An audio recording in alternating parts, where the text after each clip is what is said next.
Okay, so good morning students. We'll continue with our unit number 3, which is design of industrial building.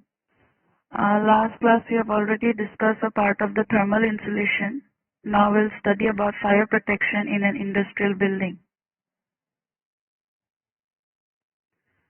So first one, fire protection. So in the large industrial buildings, fire compartments, they play an important role.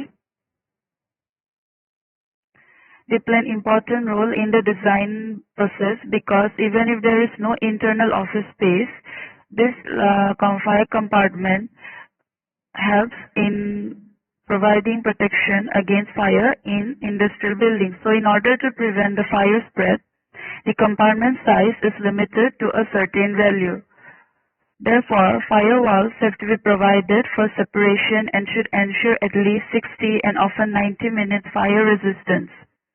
This is even more vital if hazardous goods are stored in the building.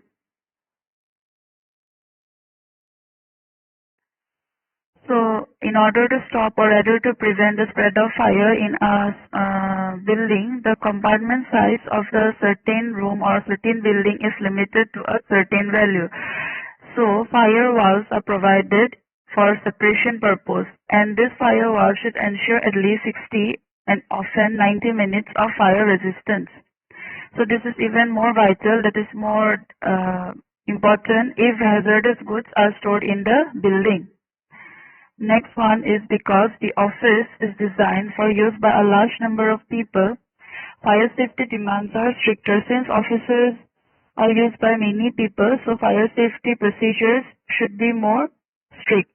So if the offices are located on the top floor of the building, additional escape routes are required and active firefighting measures have to be considered. If office rooms or floors are located on the top floor of any building, so escape routes should be provided and also firefighting measures which are active needs to be considered. So fire spread has to be prevented from one compartment to another, which can be achieved, for example, by a composite slab between the office and industrial space. Next, bracing systems, columns and foundations. First one, bracing system is portal frame structures. Portal frame buildings are generally low-rise structures, so comprising of columns and horizontal or sloping rafters, and it is connected by moment-resisting connections. Portal frames with hinged column bases, they are generally preferred because they lead to a smaller foundation sizes in comparison to fixed bases of foundations. Further, if fixed columns require more expensive connection details. Fixed columns require more expensive connection details, and that's why they are predominantly used only if high horizontal forces have to be resisted or stopped. However, pin columns have the disadvantage of leading to slightly heavier steel weights due to the lower stiffness of the frame to both vertical and horizontal forces. This form of rigid frame structure is stable in its own plane and it provides a clear span that is unobstructed by bracing. So, stability is achieved by rigid frame action, and this rigid frame action is provided by continuity at the connections of the frame structure, and this is usually achieved by use of haunches at the eaves. So out of plane stability in most cases has to be provided by additional elements such as tubular braces and purlins. So by using profile sheeting, the stiffening of the roof can be obtained by stress skin diaphragm action. A number of types of structures can be classified broadly as portal frames. So the information given with regard to spans, roof pitch, etc. is typical of the forms of the construction that are illustrated. Steel sections that are used in portal frame structures have spans of 12 meter to 30 meter, and they are usually hot roll sections and specified in grades of S235, 275 or even S355 steel. So use of high strength steel is rarely economical in industrial structures, because serviceability, that is deflection or stability criteria, may control the design. So frames designed using plastic global analysis, it offers greater economy, although elastic global analysis is preferred in some countries. Where plastic analysis is used, the member proportions must be appropriate for the development of plastic bending resistance. Next, types of steel portal frames. First one is pitch roof portal frame. One of the most common structures for industrial buildings is the single span, that is symmetrical portal frame, and the following characteristics emerge as the most economical and can therefore be seen as the basis at an early design stage. That is, the characteristics of pitch roof portal frame are span is between 15 meter and 50 meters, eaves height between 5 and 10 meter, roof pitch between 5 degree and 10 degree, frame spacing between 5 meter and 8 meters, haunches in the rafters at the eaves and if necessary at the apex.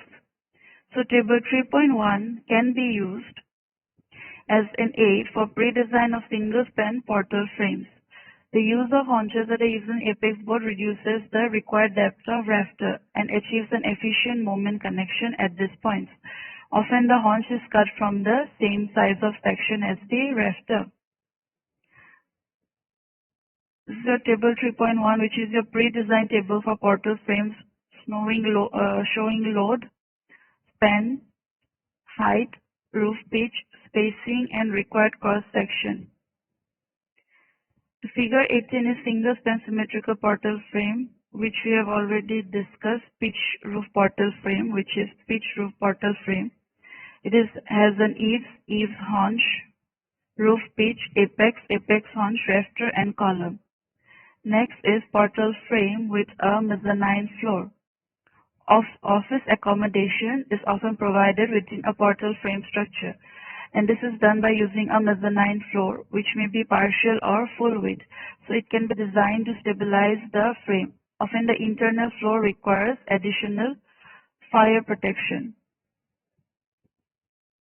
Portal frame with external mezzanine floor. So offices may be located externally to the portal frame, creating an asymmetrical portal structure. So the main advantage of this framework is that large columns and haunches do not obstruct the office space.